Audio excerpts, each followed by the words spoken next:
Hey, what's going on everybody? Welcome back to the Edit Place, and today we're doing a little talking head, talking about the 5 things that I wish I knew when I first started editing. Now these are in no particular order, but let's jump right in. The first one is learning shortcuts. From learning the basic shortcuts all the way to what I do now, which is having actual editing keyboards, which you can see in my last video. Using these has helped me edit up to 30% faster. That's no joke. I literally ran like multiple tests showing that it was 30% faster for me to edit with these editing keyboards versus just using a mouse and keyboard like usual. Now, I'm not saying, oh, you just started editing, go out and spend hundreds of dollars on these editing keyboards, but definitely take the time to at least learn the keyboard shortcuts because it's going to be so much faster than using the drop-down menus in the actual software interface. Number 2. Check your final grade on multiple monitors and devices. So this monitor right here is about 7 or 8 years old, and while it was arguably the best budget colors monitor and editing monitor at the time,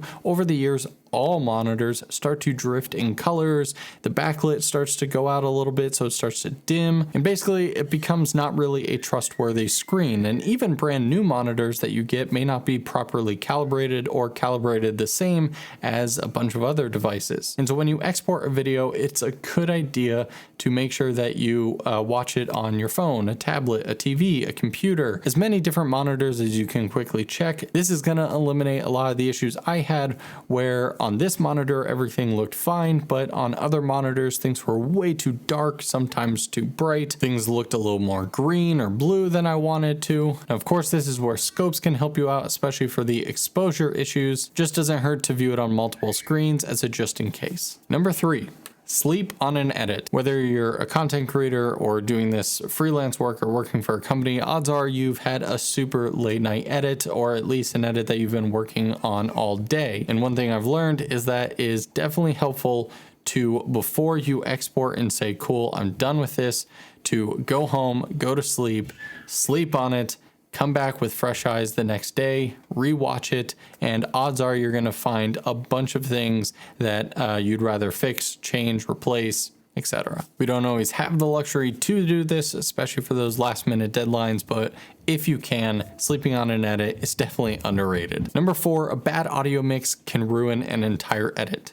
Now this is partially kind of like the check on multiple monitors to make sure your visuals look consistent the way you want them. The same goes for audio. I am not an audio engineer by any means, so besides the basic mixer, making sure that it's not totally clipping the entire time, I don't have tens of thousands of dollars worth of audio equipment to make sure that my mix is good and proper. So what may sound okay on my speakers here may sound different on the speakers of, again, a phone, which is where the primary audience of content creators are, or other laptops or things like that. Sometimes you want to make sure that things are stereo and not mono, or however format you want. But I've had plenty of videos in the past that the visuals and the overall edit was exactly the way I wanted, but parts of it were ruined because you couldn't hear what I was saying or what the subject was saying because the music was way too loud or too prominent, or sound effects just didn't sound realistic. It didn't sound like it was in the environment. So when you're viewing it on multiple devices, watching for consistent visuals, also hear for good audio and make sure that everything